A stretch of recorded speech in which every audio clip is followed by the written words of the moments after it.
Hello, everybody. Welcome to this Sunday afternoon where we're going to be talking about YouTube with Annaliese, the all-Canadian reptile girl. Hello, Annaliese. Hello, Bill. Thank you so much for having me on. I'm really excited for today.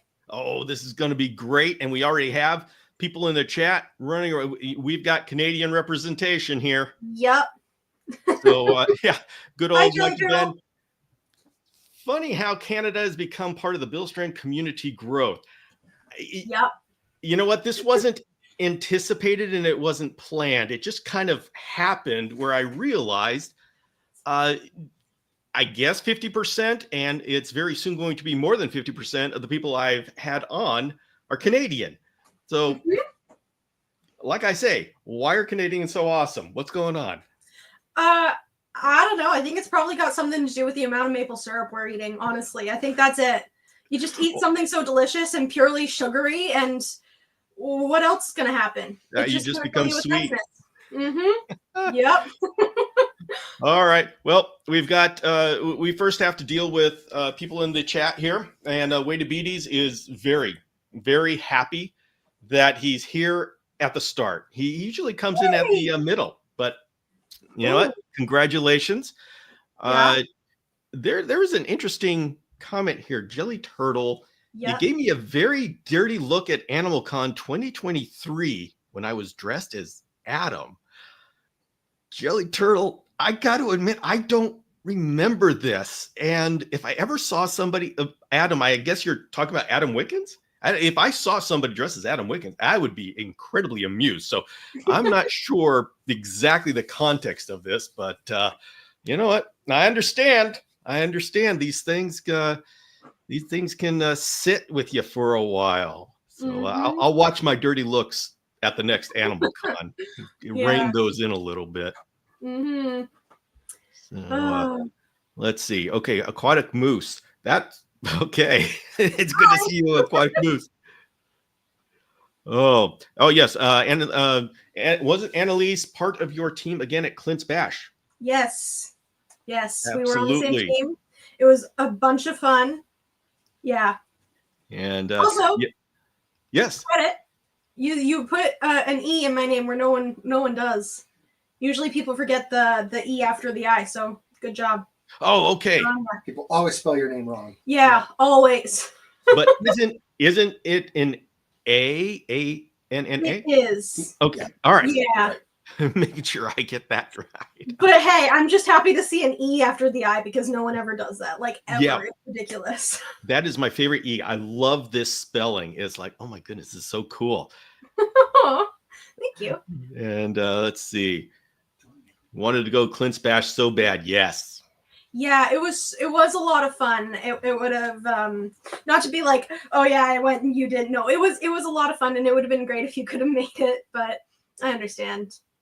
Yeah, he's got a nice setup and a nice group there. It's so warm, like just the tone of the building is so nice and warm and loving. Like it's really, it's hard to describe, and people, I think, to understand specifically just how welcoming that space is.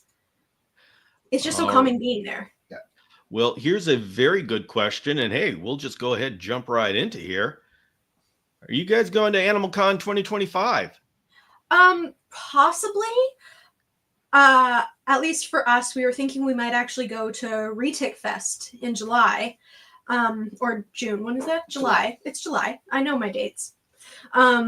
So we might go to Retic Fest, possibly Animal Con, but we're not really sure.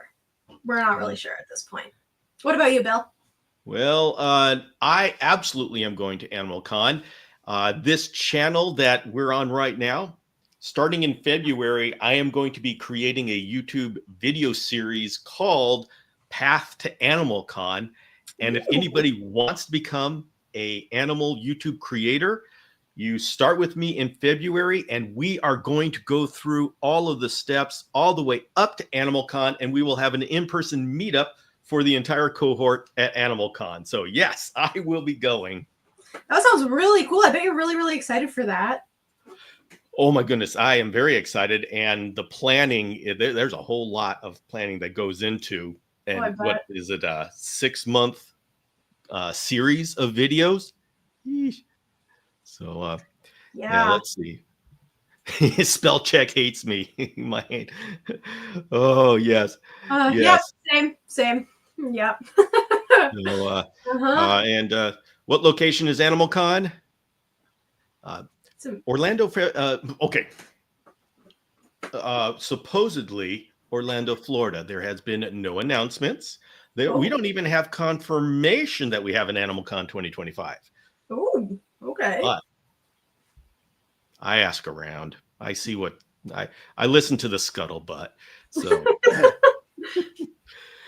and oh yes, and there's also the 10th anniversary in Utah.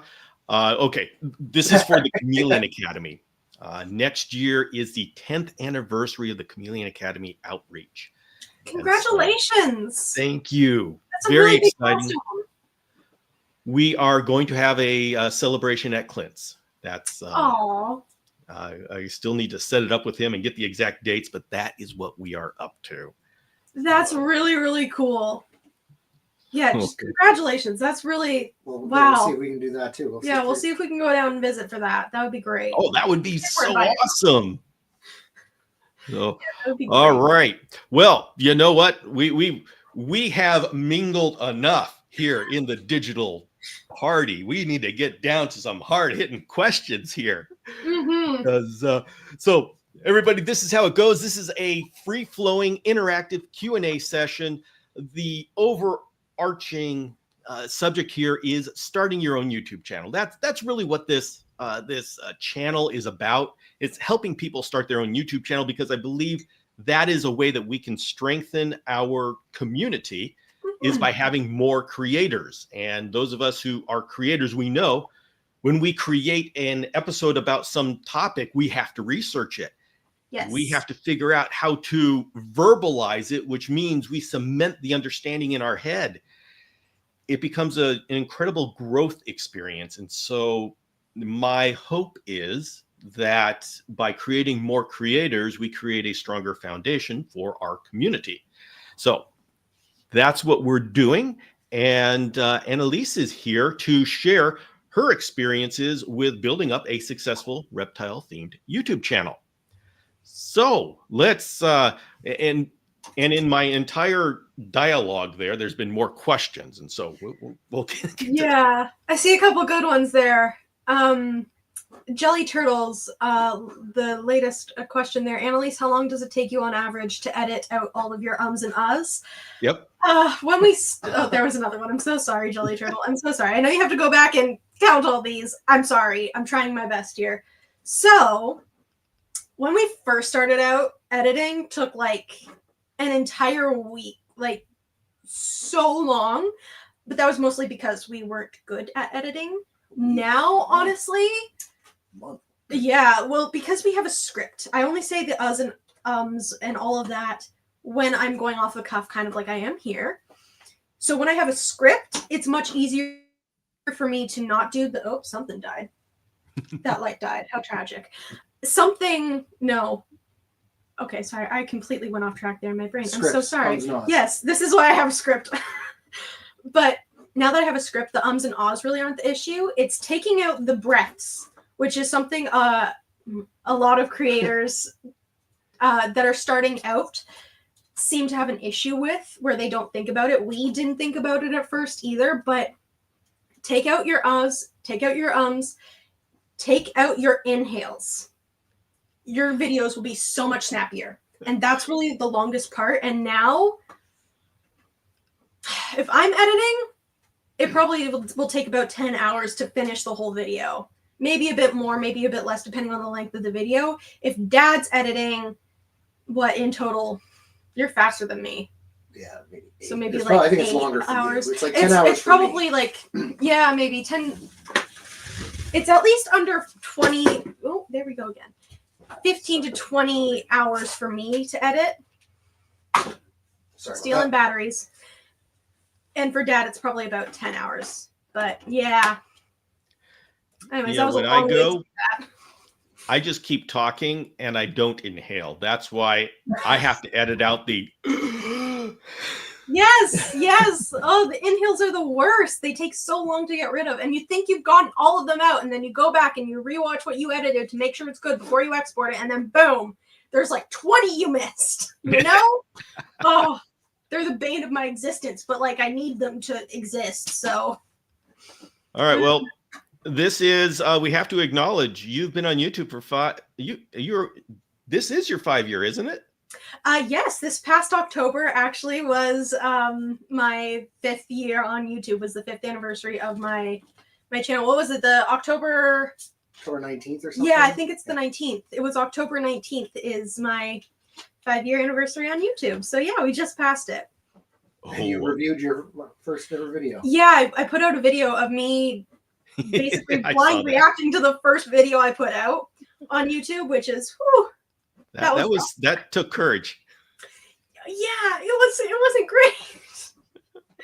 But I think it's a really, like, I'm happy that video still exists because it shows where I started, and it's a great sort of visual explanation. What's the word I want?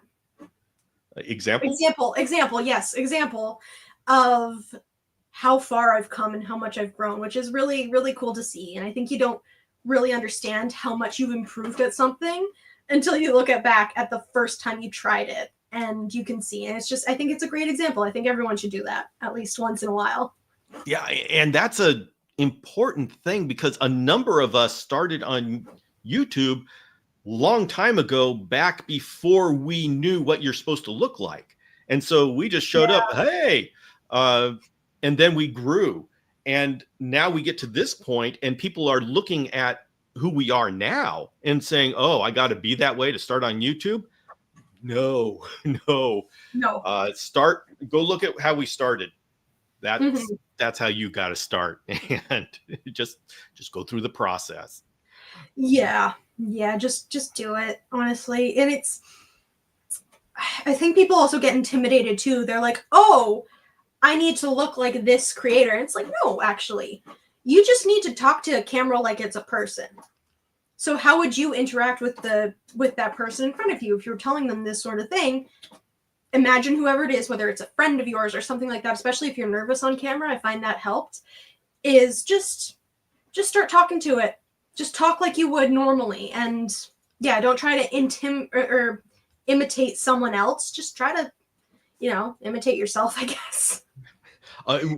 By the way, the Aquatic Moose has an excellent question that we're going to get to after I do 2 little questions. Justin's asking, are you going to go live at AnimalCon? Abso-freaking-lutely. I'm going to go live in the forests of Madagascar. Yes, we're going to go live. And then there was one more, someone asking me, Jelly Turtle, are you going to the Reptile show? No, I will not, because I will be in Madagascar during that time. So I promise it will be, there's a good reason. Mm-hmm. Yeah, I'd say, yeah, that's a really good reason, honestly. Let's get to this very excellent question. Aquatic Moose is saying, how hard is script writing? Is it hard to make your script sound natural? When you start out, I think it can be, yes. I think I used to have a bit of a hard time getting it to sound natural and getting it to sound like myself, especially with the jokes. I think the jokes are like the hardest part to get natural and make them sound just like they're coming up, naturally. Like you're not forcing it or making it sound like there should be like symbols in the background when you say it. I think that's a difficult thing to write it properly there. So but it's a skill. It's a skill like everything else. You just gotta kind of do it over and over and over again for different topics and different themes. And then eventually you'll have something and you'll go, hey, I'm not half bad at this. That's what happened with us anyways. Sort of sounds like something. Yeah, Aquatic Muse, I got to tell you, it is a challenge having a script and not sounding like you're reading. Yeah. It's a totally different language, and the only thing you can do is practice. That's really it, yeah. my background is in podcasting, and that's what I started in 2015. So that's what I got really good at. It was actually traumatic. And the reason why it took me so long to really get onto YouTube is because that's what I was used to. And it was so hard for me to use a teleprompter and make it look natural. And it took me years to really be able to use YouTube as a tool, because YouTube is now a different kind of skill. All of these are different skills. Oh yeah, every platform needs a different sort of vibe from you, I guess. Yeah. It's insane. One thing that helped with us, actually, it's funny that you said teleprompters were difficult, but with our old filming setup, a teleprompter was a huge improvement for me to present it in a way that was natural, because I wasn't constantly reading every line, memorizing it, then looking up and saying it. So like the teleprompter really helped. But one of the things I see people make, the mistake that they make when they first start with teleprompters, we did it too. Well, I say you weren't in front of the camera at all. No, but my main issue was I didn't blink. And a lot of people do that. So they're looking at the teleprompter, and because they're reading, your mind automatically goes, I shouldn't blink. You need to learn how to, you need to learn how to blink when you're reading from a teleprompter, which is such an odd thing. Yes, you need to learn how to be a human again. Right? You need to learn how to not be a robot. It's really, really funny how that was the main thing with that. Stop doing this while you're reading. Oh, let's see. Mikey Ben wants to give a shout out to Jay and Elka. Yes. My dad is over there and my mom's upstairs watching the live. Yeah. So shout out mom and dad. Well, you're right there. Hello. Very good meeting both of you at Clint's. Great hanging out with you too, Bill. Yeah. I'm waving. You can't see me. But... Yeah, my dad's going like this over the computer. I feel it. I feel it. He feels it in his soul. That's good. Let's see. Aquatic Moods is saying, I would love to use scripts for next videos, but it's been kind of nerve-wracking. Yeah, I understand that. Yeah. And I will say, Aquatic Moose, there are two things you can try. First of all, can you read it without the camera? Can you read it in a natural way? And if you can, then you can do visual storytelling, where you narrate what's going on the camera. So your face doesn't have to be on the camera. Mm-hmm. That's a good point. It's better for the audience connection for your face to be on camera. But once the camera gets off, if you freeze and then you sound like a robot, okay, well then we'll save that for a little bit later. You can start narrating. And that's sometimes a little bit easier to start with. But the important thing is just start and try it. And you get good when you do it more and more and more. I think that's really good advice. Another thing is it's nerve-wracking every time you try to put out a new type of content. At least for me, it is. And I feel like probably for a lot of other creators, when you try to put out a new content, because your base is going to be seeing this. The people who don't know you are going to be seeing this. And what are they all going to think about it? So it's still nerve-wracking, even for people who are experienced at this. But one piece of advice I have for this would be film it. And if it's not good, keep filming that type of content and just don't post them. Legitimately, just don't post them until you get good at it. And then you can release the ones that are good. Because I kind of wish that we had done that with my channel when we started. Is just film a bunch of videos, get used to talking in front of the camera. And by the 6th video, I was already so much better. And if I just waited and not released those first 5, I would have looked way, way better as a presenter. It's an insane amount how quickly you can improve.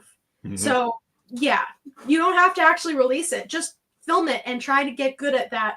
You don't have to release every video you film. Yeah. And Aquatic Moose, really just figure out, where do you stand? We all have different skills and we all have to work on different things. Mm-hmm. If you're a great writer, but then you can't get it to the point where you don't sound like a robot, even narrating it, well, then have the words at the bottom of the screen. there are very successful videos where they're just music in the background. It's relaxing, it's wonderful, and there's just a narration typed at the bottom. And so you can even just start there and work while you're working on your voice. But the thing is, what's important is that you start somewhere and you start posting. Because I've seen this over and over again. People want to make it good. And so months later, they're still making their first video good. And that's where quality starts becoming a facade for the comfort of delay. That's a good point too. Yeah. Just do it. Yes, that's right. Props to the parents. Yep. Yeah. All right. Annaliese, just one thing about the last thing there too is like what you said. Just don't let great be the enemy of good, or don't let good be the enemy of great. It works both ways, honestly. Just start doing it. Just start doing it. Yeah. All right. And I read these questions for the people who are replaying this, but they're listening. They're doing dishes while we're talking. So Mikey Ben is asking, Annaliese, do you have a general idea where you like to see yourself on YouTube in a few years? Your long form videos are awesome. Thank you so much. That's very kind. To be honest, I don't really know. I want to be a vet. So in a couple of years, I'll be going off to vet school. I just want to take off this next year to kind of, save up money, maybe get a job and have a bit of a break year. And then, I'll be going to vet school. And I don't really know how the channel is going to fit into all that yet. It's a bit up in the air. I might vlog what's going on there. I might, document basically my progress, but I don't know as of right now. But we have talked about, if I can't keep up the channel with school and work and all of that, then I might, my parents might be a part of it and do more there from them presenting in front of the camera. We might shift the focus of the channel. Instead of being educational stuff, it might be more focused on breeding projects and stuff like that. Sort of like what Snake Discovery does now, where it's, a lot of egg cutting and repairing these snakes. So there's stuff like that might happen. It's honestly all up in the air right now, which, is kind of exciting. It's a little scary. It's a little exciting. It's a little bit of everything. But, I feel like most people my age at this point in their life it's supposed to feel like this. So I think that's fine. I think that's good. But so I don't really know. I wish I had a better answer for you guys, but that's where we're at right now. All right. Actually, a vlog would be really cool. A vlog going through vet school. I think people would just eat that up. There's so many people who want to be a vet. And and I also want to just warn everybody, I have 2 Shiba Inus, and those are very cute dogs, but they are vocal and their mama just came home. So, I see. If you hear something in the background that sounds otherworldly, those are Shiba Inus. There we go. Yeah. Enjoy that. So, all right. Mikey Ben likes the idea of a vlog as well. Yes, I will be an exotic pet vet. I'm going to start with a program as a vet assistant, just to make sure that I actually like the field I'm in before, I invest a bunch of extra time and money into a career that I might not actually like. So I just want to get a feel for the world first. But then, yes, I will want to see where I want to be from there. I have been leaning towards a vet technician for exotic animals, but definitely exotics. I definitely want to work with exotics. Like they're just your house had demons. Yes, in a way, it does. Here's a interesting statement and question. Thanks, Bill and Annaliese. It would be cool to try different types of videos too. So when you started your channel, I mean, I look at your channel and you have shorts, you have long form, you have live videos. How did you decide a strategy? What was your experimentation in doing the different formats? Well, like we said, I think maybe before we went live, or when we just went live, it's a bit of stumbling around in the dark. You know, it was mostly just different things over the years, different posting schedules, different lengths of videos, different editing styles. We have changed a lot in how we do this. I have obviously, you know, grown as a creator and as a presenter, and I've done, you know, I've done summer camps and birthday parties where I presented animals. I've done interviews like this. I've gone to events which have all kind of helped me get a sense for how to do things. But yeah, there wasn't really a specific strategy. It was more just trying to post consistently, trying to not miss an upload, and just trying to put out content in a way that worked and fit into my life, while my channel could be my school, because when I started this, I was actually in grade 6. 7. Well, yeah, I started this, when I was in grade 6, I started it. Grade 6 is when you got first snake. It was grade 7 when you started the channel. Okay. Well, I guess I was in grade 7 then. But yeah, I started this when I was 12. So I was really young, and it was kind of just trying to get a feel for it. But when we started, the channel didn't really fit with schooling. Doing both at the same time was just quite a lot. And then the pandemic happened, so I was doing online school anyways.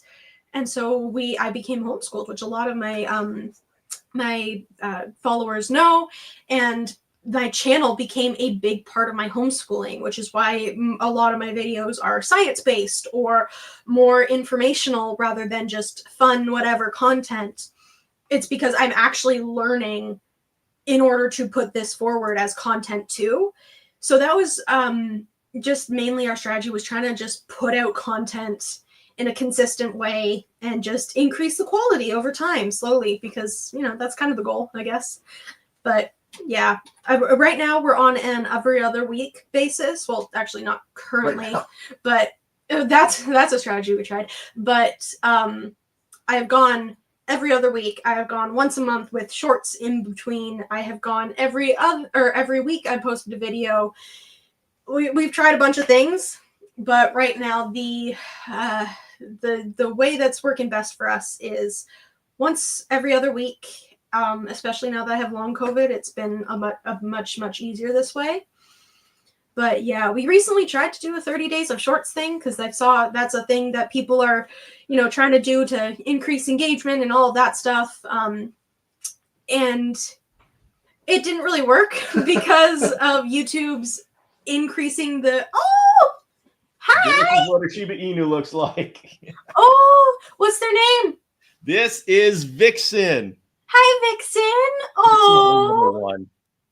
What a little cutie. Look there. Yeah, the Shiba Inus are essentially cats in dog's body, and she's saying, "Unhand me, human." This is. Oh, that's adorable. But aquatic moose, I'll say, YouTube has so many tools and styles. You've got short form, you've got long form, you've got live sessions, and within all of those, there's you can do documentaries, visual storytelling, vlogging. There's just so many things that you can do. If you're starting out, I just recommend trying as many of those as possible and see which ones you like. Yeah. Not necessarily which ones you're good at, but which ones you like, because every single one of these is an entire world of its own. If being good at shorts doesn't mean you're good at long form, doesn't mean you're good at vlogging, doesn't mean you're good at lives. Each one of those are a skill set in their own that will take you years to refine. So try them all, pick which one you really like, and then say, okay, I'm going to get good at this over the next 5 years. Mm-hmm. Yeah, that's a really good point. Just do what you enjoy doing. Like, to be honest, I don't really enjoy filming shorts. but you know, YouTube says you need to, so that's what we were trying to do, but it didn't really work well. I think they had problems with their rollout. But they did, yeah, because because that's what killed it. on October they increased the length of shorts to I think 3 minutes it was, and so we tried to make some shorts that were a little longer, that way we could get more information out in them. And we tried to do that for our 30 days of shorts over November, and it just didn't. YouTube didn't know what to do with them. They were like, "These aren't shorts. What are you talking about?" Just tanked everything on my channel. So that was fun. That was great. Did they not put it on the short shelf? They have now, but Okay. when I put them out, they didn't for like the first month. They were just like, "What are you giving me? What are you giving me? I don't know what to do with this. Where am I supposed to? Who am I supposed to put this in front of? Really?" Yeah. Yeah. When they on the day that they extended it to 3 minutes, I had my 3 minute short and it wouldn't go. Yeah. Oh, yeah. I'm not that was a real wonky rollout. It was. Of that. They've got it sorted out now, which is great. I'm excited to see what I can do with that, because I really didn't enjoy filming the like under 60 seconds shorts. They were just. It's too stressful. It was too stressful. Like I would start talking really fast. I would start sweating a bunch. Like it was insane. I would try to talk so fast, no one could understand what I was saying. My French Canadian would come out. I'd start talking really, really fast and with my hands everywhere. But yeah, I prefer it's to film like longer form content or do live streams. Live streams are so much fun. I know I've only really done one in the past year, but that is. Thanks, long COVID. Yeah, thanks, long COVID, and animals deciding to try and die on me. So, yeah, but I really want to get back into the live streams. Those are really fun. Yeah. Well, here's a sentiment mini feel. Sometimes it feels like there's already too many people making videos on the same things. For example, there's a lot of reptile YouTubers. What would you say to somebody who's saying, is there room for me? Make room for yourself. Really, that's it. Just put out content if you enjoy making content. And, you know, whether your channel gets views or not isn't really indicative of if you're good at this or not, honestly. In the past few years, YouTube has gotten way more competitive and more difficult to navigate. But, you know, there's so many people in the world. Like, how many billions of people are there in the world now? 8? Something. 9? I don't know. Yeah. Wait, a lot. 2.5 billion on YouTube. Yeah. So just put out content. The right people are going to find it. And even if you only get 500 subscribers, that's 500 people who look forward to your videos every single time you post them and watch them as soon as they're posted. Like that's an auditorium. And right? Yeah, that's something to keep in mind. That's an auditorium of people. Like seeing the number, I only have 100 subscribers. That's 100 people. 100 people couldn't even fit into my house. Like it's hard to contextualize that on YouTube, but if you picture that number in your mind, it feels so much bigger and more impactful. So yeah, there's a lot of people making a lot of videos on the same things, but maybe there's room for more.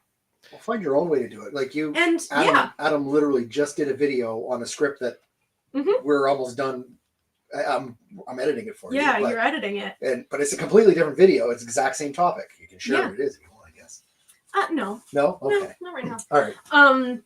But yeah, and that's happened a bunch of times where I'll put out a video and 2 days later, someone else puts out the same video and it's not the same video. Yes, it's on the same topic, but yeah. And maybe it's incentive to find new things to talk about in the hobby. There's that aspect too. Aquatic Moose, there is only one of you. Yes. And there are people who are going to vibe with the way that you do things and not with the way the people who are doing it right now are doing things. And I do that. I am probably the most prolific creator of chameleon content over the last 10 years. And not everybody vibes with my style. And I have a certain way of doing things, and there's a certain segment that loves it. There's a certain segment that says, this is so boring. He's so talked about all the UVB. What the heck is that? And so there's room for other people to give their style. Mhm. And your life, your experiences are unique. So do it. And I would say it is discouraging if you're going to compare yourself to somebody who has an established channel. Yes.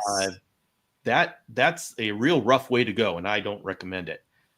Start with your own and just build up your own community, because they're there. And the wonderful thing about YouTube is nobody has to choose. It's not a zero-sum game.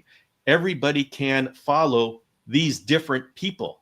And I can tell you, if there are 4 people out there doing chameleon content, I've got room for a 5th. So don't worry about it. Just do your thing. Yeah. And my dad just said off screen, I don't know if the microphone picked it up, but coworkers, not competition. Like, that's, I think, a big thing to think about it is every single YouTuber out there is your coworker. We all work on the internet. Yes. We all work at YouTube. Bill is my coworker, not my competition. And that's not if we have the exact same audience, if we have different audience, it does not matter. We are coworkers. We are collaborating. And I gotta tell you, here on YouTube, having the same audience actually strengthens our community. It does. And audiences build on each other within this type of arrangement. So yeah. I mean, the more the merrier. The more the merrier. That's what it is, you know? Oh, wait a minute. There we go. Amy's got a comment on shorts. Shorts are kind of a pain. Mm-hmm. They are. I do kind of like watching some shorts every now and then, but like not all the time. See, there's a lot of people making videos that are blah. Both of your channels are 100%. Be yourself and let them come to you for you. Yes. Perfectly said. Perfect. Yes, exactly. Your people are going to find you. You're going to attract who you need to in your life. And yeah, that's the same on YouTube. So how do you choose what video topics to make? Well, it's kind of random. There's no like way we figure it out. Sometimes Dad or I will be scrolling through Reddit and, you know, he'll see a post that's like some new thing, some new study about reptiles or something like that, or someone's talking about it or asking a question, or I see, you know, someone in a subreddit going, how do I do this for my reptile, you know? And we'll take, honestly, inspiration from there and just be like, oh, hey, that's a great topic for a video. We should do that. Sometimes a lot of it actually is stuff that we were like, why is this happening with my pets? And we research it, and then we're like, oh, actually, that'd be a great video, you know? And we have a whole list. Are you thinking about poop anchor? Yeah, I am. That's how we came up with our poop anchor video. Was we looked up, because our Dumerals boas only go to the bathroom like 3 times a year at most, you know, which is so different than a corn snake, which goes once a year. So we looked it up, like, or sorry, no, once a week. And so we looked it up, and we're like, what's going on? Is everything okay? And we found out about the adaptive ballast. At the time, it was a hypothesis. Now it's been like proven, but the adaptive ballast. And we were like, oh, we should make a video on this. And then we did. Like, so it's stuff like that. And a lot of it too is honestly recommendations from comments, and my patrons will suggest stuff that they want to learn about. And yeah, it's just kind of a hodgepodge of a bunch of different ways we come about thinking about stuff, and we have a giant Google Doc filled with all of the topics and if we've done them or not yet. So yeah. All right, well, for everybody starting, let's go back to 5 years ago. What were your biggest challenges when you were starting? Honestly, filming. Like, okay, so I mentioned a bit earlier how the teleprompter really helped my presentation get better. And the thing you need to understand about filming when I started this is it was a mess. It took us 6 hours to film a single 12-minute video. and I would have the computer, and then I would have the camera, kind of like how this is set up right now. And on the computer would be the Google Doc open with my script. And basically how I would film it was I would read 3 sentences. Sometimes 4. Sometimes 4. Oh, but that was pushing it. I would memorize those sentences. I would look up at the camera. I'd say them. I'd look back down, rehearse, say them over and over and over and over and over again. So the teleprompter made that way easier and made it so quick. The first time we filmed with the teleprompter, like I was like, I'm done the script. And I was like, what? No, you're not. Because it had only been like 2 hours. You know, it was insane. So definitely the length of time and the learning curve of figuring out how to edit too. Yeah, was a lot. Teaching ourselves how to edit. You learn how to edit the long way. Yeah. So that, I think, was a big part of it for me. And just, you know, getting good at talking in front of a camera and being natural about it, not looking like a weird, awkward person. Which, don't get me wrong, I am. But we don't want to show that on camera. So I think that was the biggest issue. What about you? Yeah, being on camera.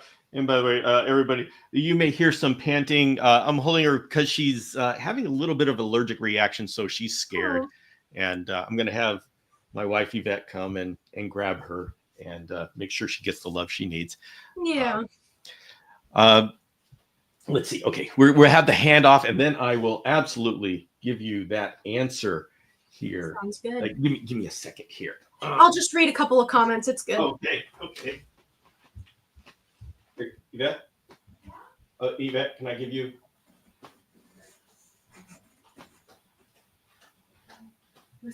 She needs That's a good question. We'll get to that. Mikey Ben, I'm sorry. I'm just so sorry. Mikey Ben, that's a good question. All right. Okay. So I'll explain and then we'll bring up some of those questions. Yeah. Mikey Ben has a great question. My biggest challenge was being able to say things on camera.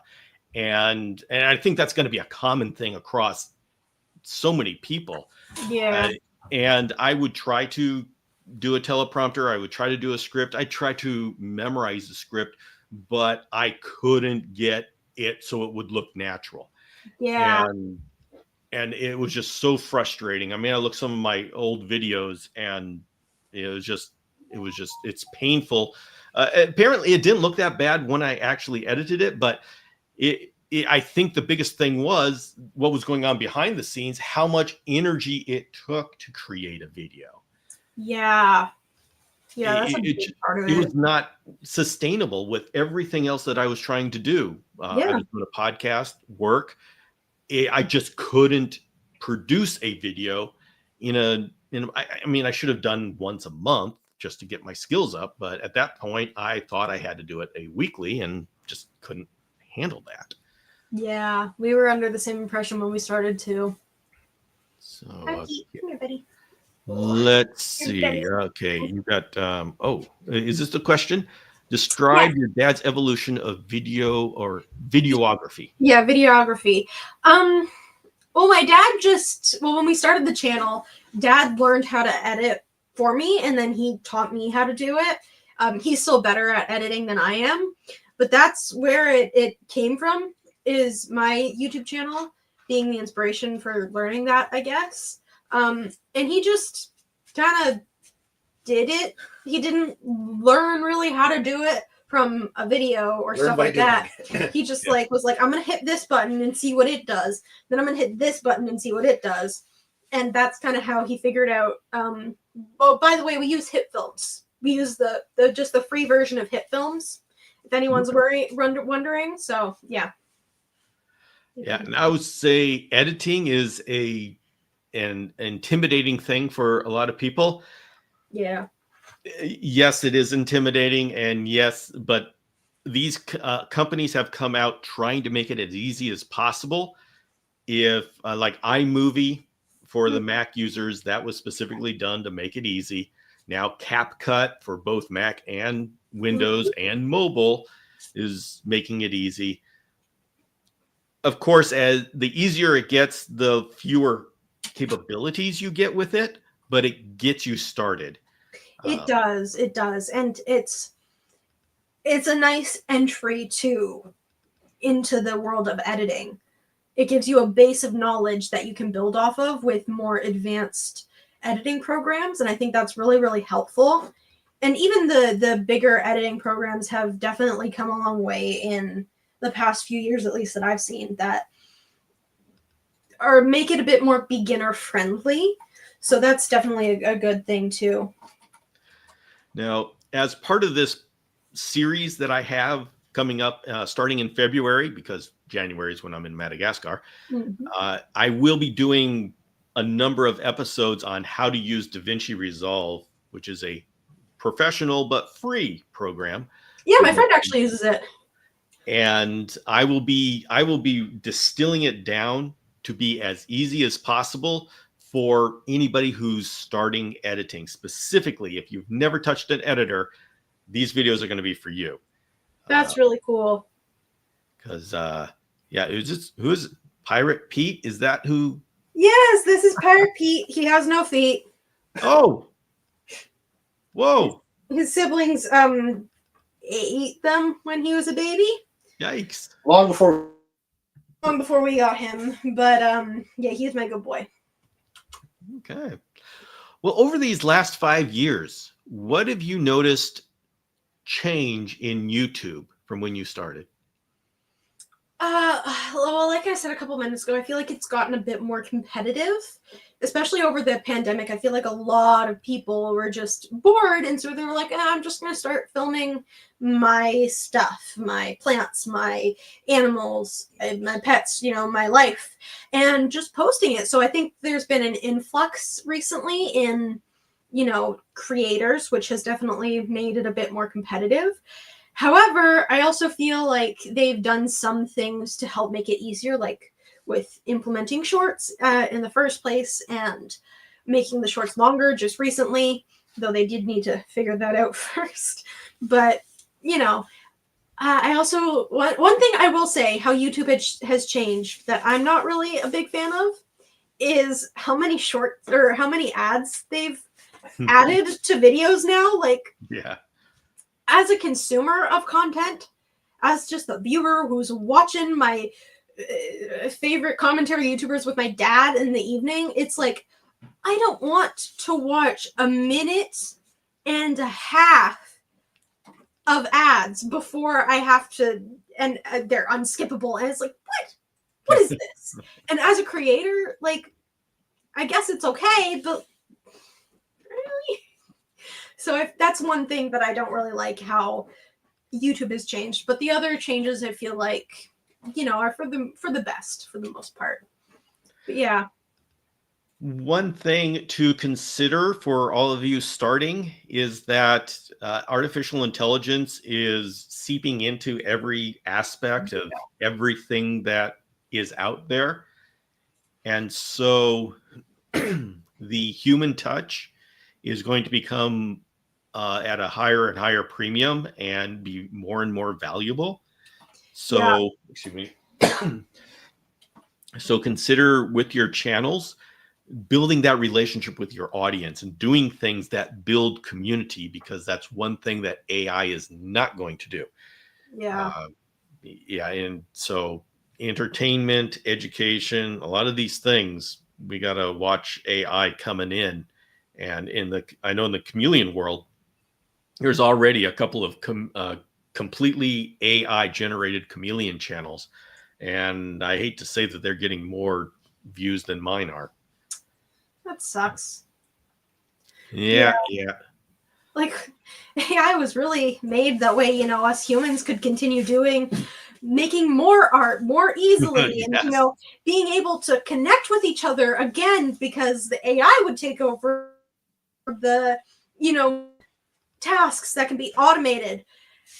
AI wasn't really meant to steal artists' work. That way it can make a croissant cat. Like, why? Yeah. All right. That's great. But yeah, that's a really good point. Create that human connection with your audience that an AI never could. Yeah. Yeah. All right. Amy's asking about training and socializing your reptiles. So we'll take a brief break from talking YouTube and we'll talk reptiles here. That is a great question. I do have a couple of videos on my channel. I have a video on how I tamed down my Tegu lizard, which I really didn't need when she was a baby, but after she almost died, I did kind of need to use because she was a bit feral, for lack of other words. She's a good girl now. She's all back to her normal self and she's lovely. But my baby Macklets video, I also had some training techniques that I use with them. And I've seen Clint talk about this too, is like smush them into your shirt. If they're bitey, smush them into your stomach, like so that they bite the cloth and then they're like, oh, that didn't do anything. And now I have fuzz in my mouth. What's happening? This isn't fun. I'm going to try to get away. And then because they're moving, their brain will then switch into a different like mode, which means that you can work with that then. For my baby Macklets specifically, if I let them just sit in my hand, that is they're gonna get set off. But if I keep them moving, like physically make them run through my hands, it makes them think, it makes them calm down, it makes them more curious about their surroundings.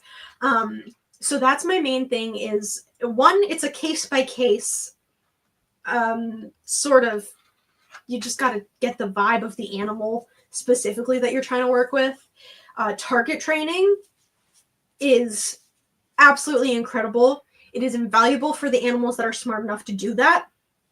And food is a great reinforcement, especially with lizards. Now, be careful with that one because you don't want the animal specifically associating you with food, meaning that you are food. So you do have to be careful with that one. But it can be a nice way for them to learn, oh, this person isn't going to hurt me. This person actually makes sure that I don't die. And then they can start thinking.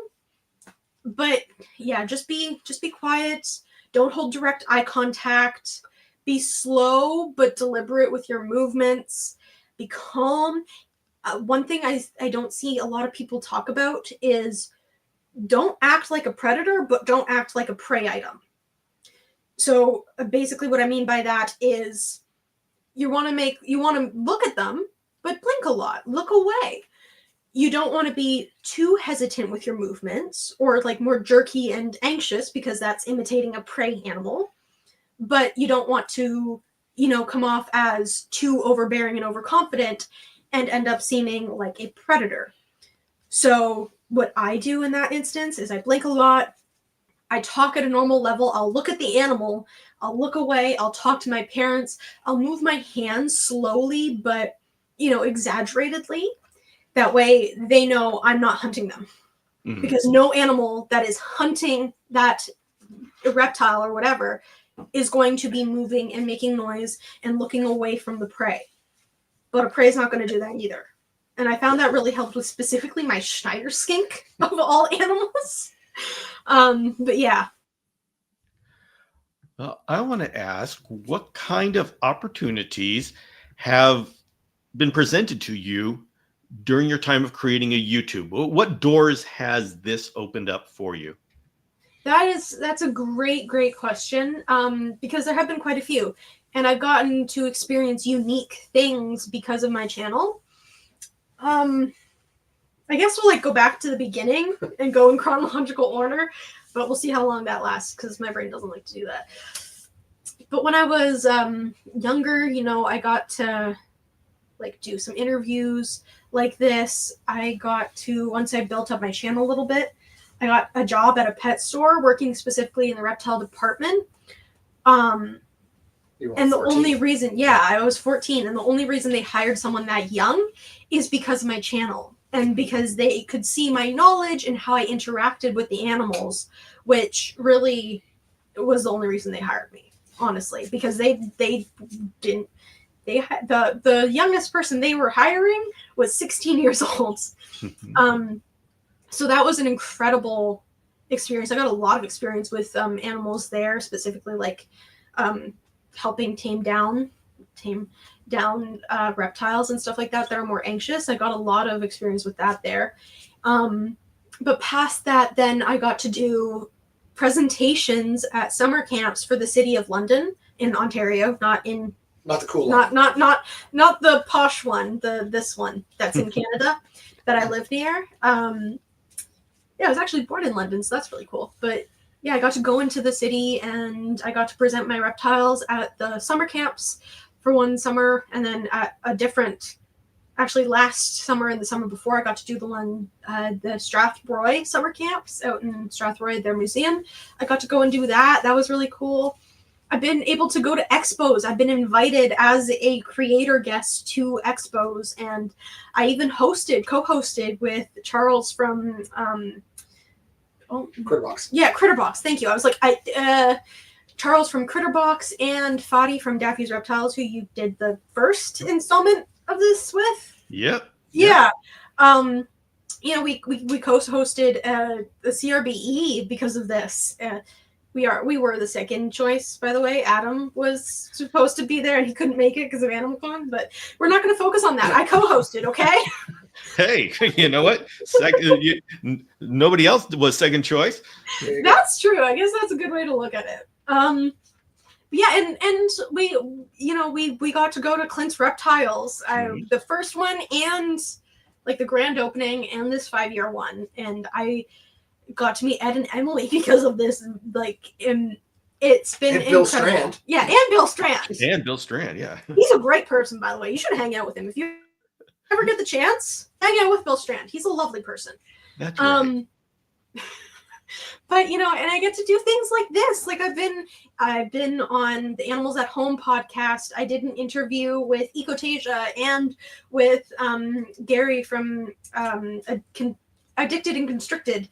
And I've been able to do these things and meet these people. Garrett, I've been able to do collabs with, and Adam, obviously. I mean, he's been such a huge help to my channel.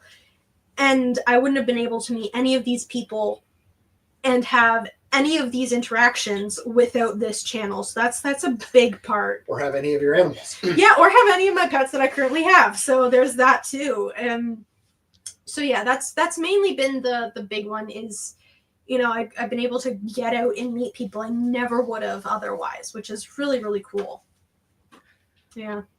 Yeah, and it's amazing. You do step into another community. Yes, you do. And there's so many things that each community does different things. And when you step into a creator community, we're all doing different things too. And you get to meet people doing all sorts of wonderful things. Yeah. And they're such amazing people. Like, they're so supportive too. Like, some of my favorite expo memories is like, it's been a long day of loudness and meeting amazing people and seeing cool animals and talking to really, really sweet and nice fans. But then everyone's exhausted and we're just sitting back in a tiny room in the back of the venue, just in some chairs that we've dragged from somewhere. Half of them are cracked and falling apart. It's dim. No one else is allowed back there. And we're just all chatting way too loudly because our ears have accustomed to that like volume, and we're showing each other pictures of our pets on our phones and swapping stories, and it's just such a nice time, like it's so cool. It really is. Yeah, and I'll say for the chameleon community, if I had a podcast, which I still do, but and it was educational, it was meant to be interviewing people. And because I had that podcast, I was able to talk to people literally around the world, keepers, breeders, scientists, veterinarians, zookeepers. I mean, there's just so many different people that I was able to interview and make a digital record of their experience for the chameleon community. And the community has been able to shoot ahead as far as husbandry, because we were able to get all of these experiences in one place. And I would say I'd been doing chameleons for 35 years before I started the podcast. And in the last 10 years, I have grown more in those 10 years than I did in the last 35. It's an amazing thing when you're you have a show like this of what kind of things you can do. It really is. It really does just open all of the doors and broaden all of the horizons. It's incredible. I never expected this sort of it to open up these sorts of doors, I guess. Yeah. And you get to be invited to events where you get shot at. So I mean, there's Yeah. that. That's true too. In a school. So by the way, everybody, we are going to be reconvening at 5 p.m. Pacific, which will be 8 p.m. Eastern, and we're going to be having a bake-off. And we are going to be doing a recipe that Annaliese has provided of Christmas cookies. So Yes. I want to invite all of you back to later this evening, which is what, in 3 hours? Yes. So we've got 3 hours. I've got 3 hours to warm up. Yeah. And so come back to this channel. It's a different link, but go to this channel and come back at in 3 hours, and we are going to, Annaliese and I are going to have a bake-off. Now, many of you says, Bill, how does a bake-off of cookies fit in with a YouTube channel about starting a YouTube channel? And I don't know. No, happened. it's YouTube. You can do whatever you want. That is the wonderful thing. Well, I know what the progression was. I was doing a series on how to start YouTube, and one of them was how to do thumbnails. And so I just picked a random. I just said, okay, I'm going to do a thumbnail for a channel that makes chocolate chip cookies, and the thumbnail I created looked so good that I had to bake some chocolate chip cookies for the Q&A session that I usually have on Sunday night, and it just spiraled. I would say upward spiraled from there. I would agree with that. So anyway, what started off with a general Q&A session has become a very cool and fun thing for the community to just get together and enjoy being together and doing something fun. So I invite you, come join. You can ask Annaliese or me anything about YouTube, or you can just see me bumbling around the kitchen because I'm not good in the kitchen. But yes, please come and join us again. We are definitely looking forward to it. That's from Mom. Okay. Unsalted butter needs to be at room temperature, Bill. Oh, I'm gonna go take care of that right now. Yes. Let me tell you how many times. Message from Mom. That's a message from my mom, whose recipe Thank this you. is. Because the number of times that I have had to walk around with butter in my shirt to try to warm it up. Yeah. Because microwaving is a mess. It is a mess. Oh, so you got to do it slowly. All right, but we have one last question from Derek. How have you gone about finding supplemental B-roll or photos for content? Want to avoid copyright? Pexels. Yeah, Pexels. We use Pexels a lot, and we just try to make it our own.